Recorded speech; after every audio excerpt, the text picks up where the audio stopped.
गठबंधन को लेकर उन्होंने सरप्राइजिंग बताया। और अब हमारे साथ वरिष्ठ पत्रकार, राजनीतिक विश्लेषक गुरमीत जी हमारे साथ जुड़े थे और हमारे साथ वरिष्ठ पत्रकार सुरेंद्र भाटिया जी जुड़ चुके हैं। नमस्कार सुरेंद्र भाटिया जी, स्वागत है खबर अभी तक पर।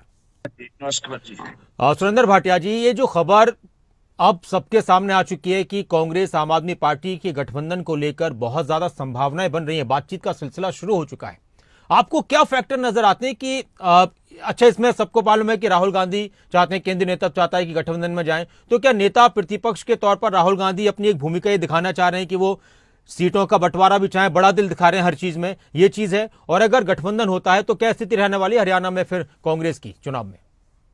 ऐसा है नासिर जी, ये इसमें दो चीजें आपको देखनी होंगी, एक हरियाणा और उसके साथ साथ पूरा भारत, पूरा इंडिया। क्योंकि हरियाणा के तुरंत बाद अगले 2-3 महीनों में नई दिल्ली में चुनाव होने वाले हैं जी। दिल्ली में कांग्रेस बहुत जो है वो ऐसी स्थिति में नहीं है कि वो भारतीय जनता पार्टी का मुकाबला करे। तो ये गिव एंड टेक एक हरियाणा को लेकर होगा और एक दिल्ली को लेकर होगा। राहुल गांधी जी आज अगर बड़ा दिल दिखाते हुए हरियाणा में, मुझे लगता है 5 सीटें पे आम आदमी पार्टी मान भी जाएगी। और ये जो मूव है कांग्रेस पार्टी का और राहुल गांधी का, ये उनके लाभ में रहेगा। मैं आपको ये बता सकता हूँ, कम से कम 10 सीटों पर आम आदमी पार्टी जीतने की स्थिति में नहीं थी, लेकिन कांग्रेस के प्रत्याशियों को कुछ को हरा सकती थी। अच्छा। पंजाब के साथ लगते जितने भी क्षेत्र हैं वहां पे आम आदमी पार्टी का प्रभाव है। जहां सिख बाहुल है, किसान है, वहां पे भी उनका है। तो ऐसा लगता है कि ये अगर मूव है तो इससे क्या होगा, आम आदमी पार्टी का जो संगठन है वो 90 सीटों पर कांग्रेस के साथ देगा। पांच सीटों पे अगर समझौता होता है तो घाटे का सौदा नहीं होगा, लेकिन 10 सीटें तो कांग्रेस पार्टी मुझे नहीं लगता आम आदमी पार्टी को देगी। अच्छा सुरेंद्र भाटिया जी, एक सवाल ये था कि क्या एक तो बात आ गई कि अब लोकसभा चुनाव के बाद बहुत अलग तरह से स्थिति सामने आ चुकी है।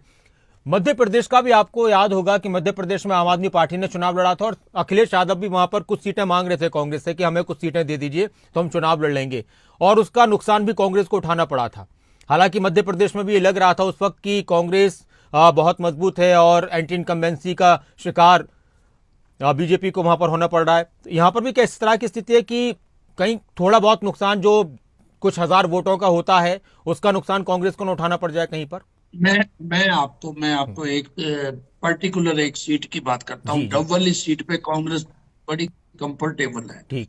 अगर आम आदमी पार्टी के कुलदीप कतराना वहां से चुनते हैं और वो 10-15 हजार वोट ले जाते हैं तो कांग्रेस की स्थिति जो है मुकाबले में आ जाती है और वहां पे दिग्विजय चौटाला चुनाव लड़ रहे हैं और इसके साथ साथ वहां पे भारतीय जनता पार्टी के आदित्य चौटाला चुनाव लड़ेंगे। तो आप देखेंगे वहां कांग्रेस, अगर आम आदमी पार्टी से मुकाबला हो जाता है तो कांग्रेस कंफर्टेबल जीतती है, नहीं तो जीती जिताई सीट खतरे में पड़ सकती है। इस प्रकार की सीटें कैथल जिले में भी है, अंबाला जिले में भी है, और साथ लगती जो फतेहाबाद जिले की 1-2 सीट है, टोहाना है, रतिया है, तो वहां पे आम आदमी पार्टी का प्रभाव है। इवन की रानिया जो सिरसा की सीट है, वहां पे जिला पार्षद सिरसा के 21 में से 6 जिला पार्षद आम आदमी पार्टी के जीते हुए हैं, तो वो प्रभाव डाल सकते हैं।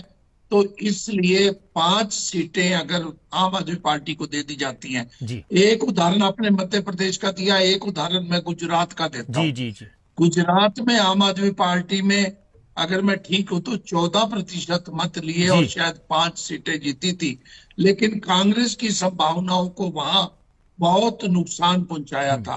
तो इसलिए राहुल गांधी जी जो निर्णय ये ले रहे हैं, ये पूरे देश के परिवेश में उन्होंने ये निर्णय लिया है।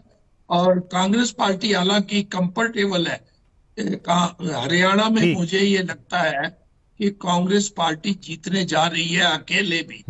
अगर यहाँ बड़ा दिल दिखाएंगे तो इसी प्रकार दिल्ली में वो हो सकता है 70 में से 5-7 सीटें वहां भी ले जाए। ठीक है, एक और आखिरी सवाल कि आम आदमी पार्टी और कांग्रेस के गठबंधन में अगर बातचीत तय हो जाती है तो आपने कहा कि 5 सीटों पर आम आदमी पार्टी मान सकती है। हालांकि अब खबर यह है कि आम आदमी पार्टी 10 सीटें मांग रही है कि हमें 10 सीटें दो। कांग्रेस की तरफ से 60 सीटें 6-7 सीटों पर कहा जा रहा है कि आप ले लीजिए। आम आदमी पार्टी एक तर्क दे रही है कि हमने एक लोकसभा चुनाव लड़ा था तो उसमें 9 सीटें आती तो कम से कम 10 सीटों पर हम लड़ेंगे। जी हाँ जी नासिर जी। तो इस पर एक संक्षेप में आपकी एक छोटी सी टिप्पणी कि क्या कांग्रेस में यह भी रहेगा?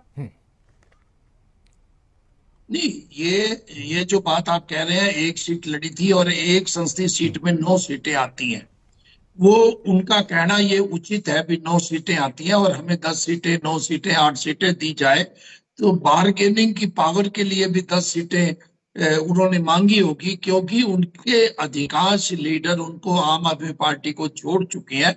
अगर चित्रा सरवारा, निर्मल सिंह, आम आदमी पार्टी के अशोक तंवर उनमें रहते तो शायद वो 10 सीटें भी ठीक थी, लेकिन अब उनके पास बहुत ज्यादा मैं समझता नहीं हूँ भी गंभीर लीडर है हरियाणा में, और अरविंद केजरीवाल जी भी जेल में होने के कारण आम आदमी पार्टी की बहुत ज्यादा अकेले में शायद एक भी सीट ना आती। अब गठबंधन में 5 लेकर 2-3 अगर वो जीत जाएंगे या 5 जीत जाएंगे तो दोनों विन विन सिचुएशन में रह सकती है कांग्रेस और आम आदमी पार्टी। बहुत बहुत शुक्रिया सुरेंद्र भाटिया जी हमारे साथ जुड़ने के लिए, खबर अभी तक के साथ जुड़ने के लिए। और इस वक्त एक और